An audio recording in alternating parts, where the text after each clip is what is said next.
Veamos este ejemplo.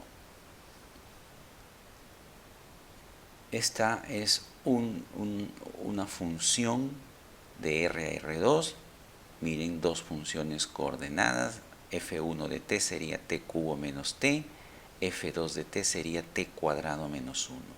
El dominio natural de esta función, o sea, el dominio más grande en el cual tiene sentido esta función, son todos reales. Sin embargo, nosotros vamos a considerar un dominio por definición. Por algún motivo nosotros no necesitamos trabajar con todos los reales, sino solo con una parte. Y hemos escogido, por ejemplo, el intervalo de menos 1.5 a 1.5. Este intervalo cerrado es nuestro dominio por definición. Entonces la función f se caracteriza por estas dos funciones coordenadas y por este dominio. No se olviden que si cambiamos el dominio ya tenemos otra función, porque la función está caracterizada por la ley de correspondencia y por el dominio. Bueno, entonces me dan esta función vectorial con este dominio por definición y me preguntan que determine, me piden que determine si esta función es un camino, si fuese un camino, si es un camino cerrado y si es un camino simple. Empecemos con la primera parte. ¿Es f un camino? Para que sea un camino deben cumplirse dos condiciones.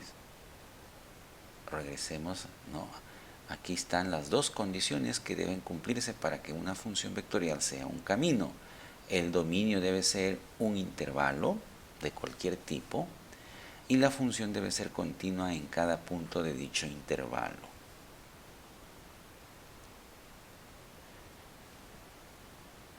Entonces, debemos, primero, el dominio. El dominio, como vemos, es un intervalo cerrado, entonces está cumpliendo la primera condición. El dominio es un conjunto simple, un intervalo cerrado. Luego tenemos que ver si la función es continua en este intervalo cerrado. Estudiar la continuidad, ya sabemos, implica estudiar la continuidad de cada función vectorial, estudiar la continuidad de cada, función coordenada. Estudiar la continuidad de la función vectorial implica estudiar la continuidad de cada función coordenada. Si cada función coordenada es continua, la función vectorial será continua. En este caso, en el dominio del intervalo cerrado de menos 1,5 a 1,5. Ahí tenemos las dos funciones coordenadas. Cada una de ellas es un polinomio. F1 es un polinomio de grado 3, F2 es un polinomio de grado 2. Y sabemos que todos los polinomios son funciones continuas en todo su dominio natural, que son los reales. O sea, F1 es continuo en todo R y F2 es continua también en todo R. Por lo tanto, F1 será continua solo en el intervalo menos 1,5 hasta 1,5 y F2 igual. Como las dos funciones coordenadas son continuas en el intervalo cerrado dado, también f, la función vectorial, será continua en el intervalo cerrado dado. Por lo tanto, f es un camino. La segunda parte nos pide determinar si la función f es un camino cerrado. Ya sabemos que es un camino. Veamos si pertenece a este subconjunto de caminos cerrados.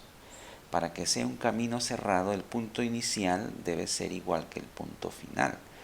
El punto inicial es el f de menos 1.5 y el punto final es el f de 1.5. Si calculamos estos puntos, nos salen puntos diferentes. La coordenada x es diferente. La coordenada y es la misma, pero la coordenada x es diferente.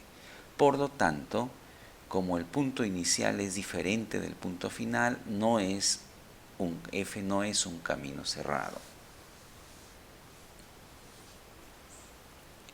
Vamos a visualizar la imagen de esta función vectorial y ahí veremos que empezamos en un punto y que generamos inicialmente un punto, el punto inicial el f de menos 1.5 y finalmente generamos otro punto diferente, o sea, la curva no se cierra. La curva generada en el plano no se cierra.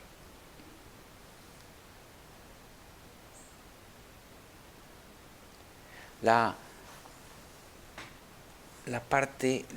pregunta C.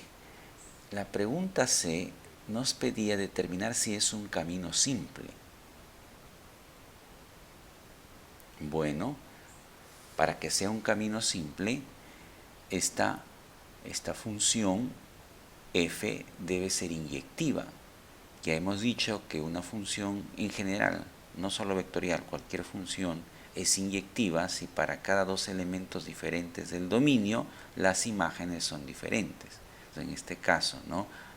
T1 y T2 son dos elementos del dominio de este intervalo, menos 1,5 hasta 1,5. Entonces, cualquiera dos elementos diferentes de este dominio deberían tener imágenes diferentes, o sea, deberían generar puntos diferentes si es que f es un camino simple. Pero resulta que menos 1 y 1 son dos elementos diferentes del dominio, pero tienen la misma imagen, el 0,0. Por lo tanto, f no es inyectiva y f no es un camino simple. ¿Cómo notamos esto en la curva que se genera? La curva en este caso va a pasar dos veces por el punto 0, 0. O sea, f va a generar dos veces el punto 0, 0. Y vamos a ver en un momento cómo va generándose la curva y cómo es que el origen se genera dos veces, ¿no? Ahora vamos a graficar la función del ejemplo. En esta parte están las funciones coordenadas. Con el comando carve de GeoGebra podemos dibujar la imagen de la función vectorial. Las tres primeras componentes son las funciones coordenadas, luego viene el nombre de la variable t y luego el rango de variación de la variable. Empezamos en menos 1.5 y terminamos en el valor b.